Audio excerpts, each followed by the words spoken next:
Emmanuelle Pleskov, donc une co-créatrice de Royalties avec Timothée, ouais, Timothée Pic. On s'est rencontrés il y a une dizaine d'années chez Christian Lacroix.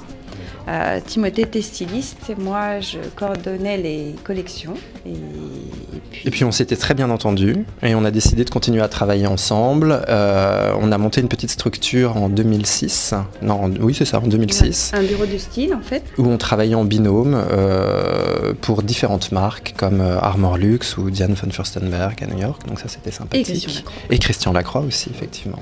Alors on avait envie de développer une marque, on avait déjà eu des expériences, enfin, moi j'avais déjà eu une expérience dans la chemise et on avait envie d'avoir un projet commun où on pourrait développer un univers qui nous est propre et qui nous motive. Et donc on s'est posé la question en se disant comment on peut faire de la fabrication française en proposant un produit qui soit donc un peu plus haut de gamme qu'un produit classique, dans lequel les gens peuvent mettre peut-être un peu plus d'argent parce que c'est fabriqué en France, mais qui reste quand même un produit abordable dans cette période un peu difficile. Et on a aussi cherché un produit dans lequel on pouvait exprimer de la mode. L'intérêt de la chaussette, c'est quand même on peut créer beaucoup de motifs, de couleurs. Enfin, il y a un moyen d'expression qui est quand même assez large. C'est un terrain de jeu, effectivement. Et en plus, à ce moment-là, la chaussette était un territoire qui n'était pas, qui était assez libre. On pouvait s'exprimer assez librement. Il y avait pas pléthore de propositions. Il y avait des choses à faire. Donc, on en a profité aussi pour s'exprimer sur ce média-là, quoi. Bah ouais, c'est super important. Ça tient chaud, c'est agréable à porter, c'est joli, c'est un petit accent de couleur ou de graphisme au niveau de la silhouette. Ça peut donner le ton à un look, ça peut twister un style très classique. Enfin, il y a pas mal de choses qui lui donnent une certaine légitimité. Ouais. Ça, c'est pour le côté visuel. Et puis après, effectivement, des matières assez douces, c'est quand même agréable de se faire du bien.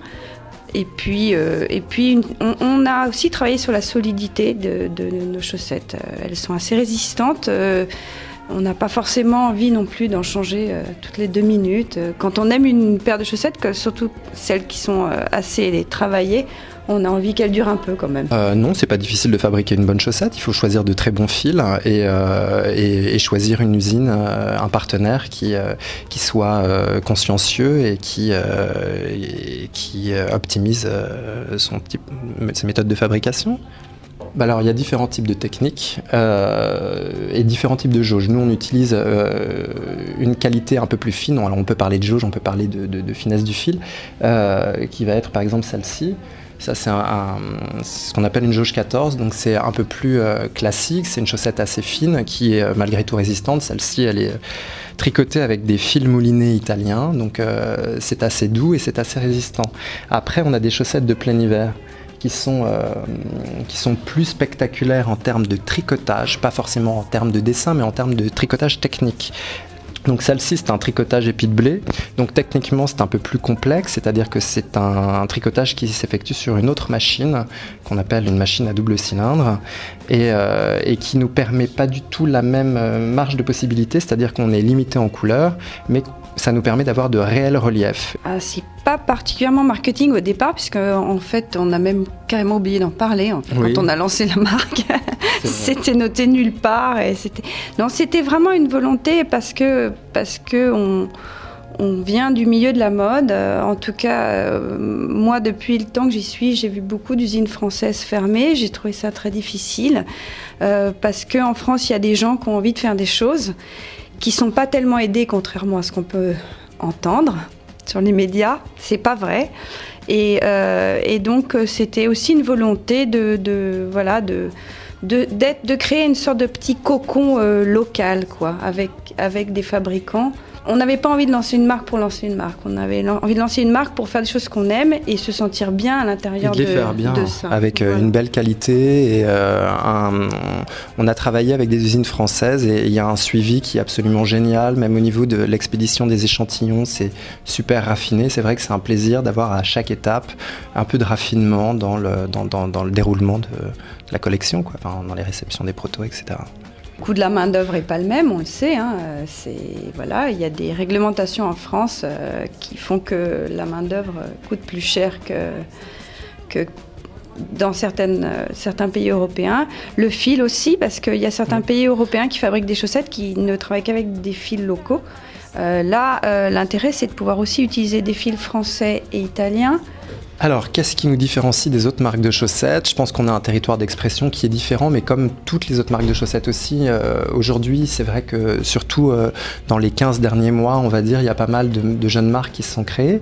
Alors, on pourrait voir ça d'un œil un peu troublé. Bon, certes, au début, c'est un peu crispant peut-être, mais en même temps, après, on y prend aussi son parti. Et c'est vrai que c'est positif pour l'accessoire qui est en train de devenir la chaussette, puisque ça veut dire qu'il y a des territoires d'expression différents. Justement, on n'est pas une marque de chaussettes fantasy, alors que curieusement, on fait des motifs un peu particuliers, parfois très colorés ou très contrastés, graphiques, avec une grande richesse de propositions, mais on se base exclusivement sur les codes traditionnels du vestiaire masculin, qu'on décline aussi pour la fille aujourd'hui.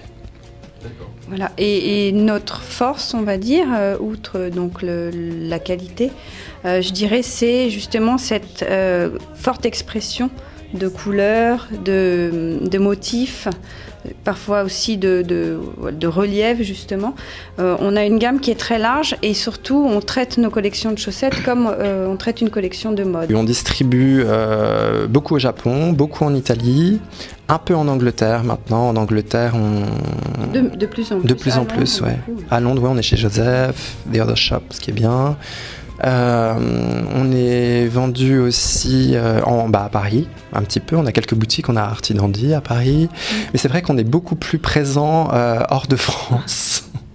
C'est-à-dire que ça ne bloque pas du tout au niveau du consommateur final, puisque on vend sur notre site internet et là, on a une grosse majorité de clients français. Oui. Mais au niveau des boutiques, il y a un blocage. J'arrive pas complètement à identifier lequel. Je pense que comme c'est un produit mode, enfin un produit qui est travaillé comme de la mode, mais qui dans l'esprit des gens au départ n'était pas un produit de mode, je pense qu'ils savent pas comment l'aborder. C'est-à-dire que les gens qui font des vêtements pensent pas forcément à mettre des chaussettes dans leur boutique. Les gens qui font des chaussures non plus, bizarrement. Et voilà, je pense que ça va venir, mais il y a une éducation à faire des boutiques pour qu'ils comprennent que la chaussette en accessoire mode, ça peut vraiment apporter un truc et finalement, ça coûte pas tellement cher, donc c'est plutôt sympa, ça se vend facilement. Une chaussette royalty, ça se porte exactement comme on a envie de la porter. Alors justement, nous, ce qui nous intéresse, c'est de toucher quand même des gens qui vont réussir à l'adapter à leur goût, à la twister avec leur silhouette.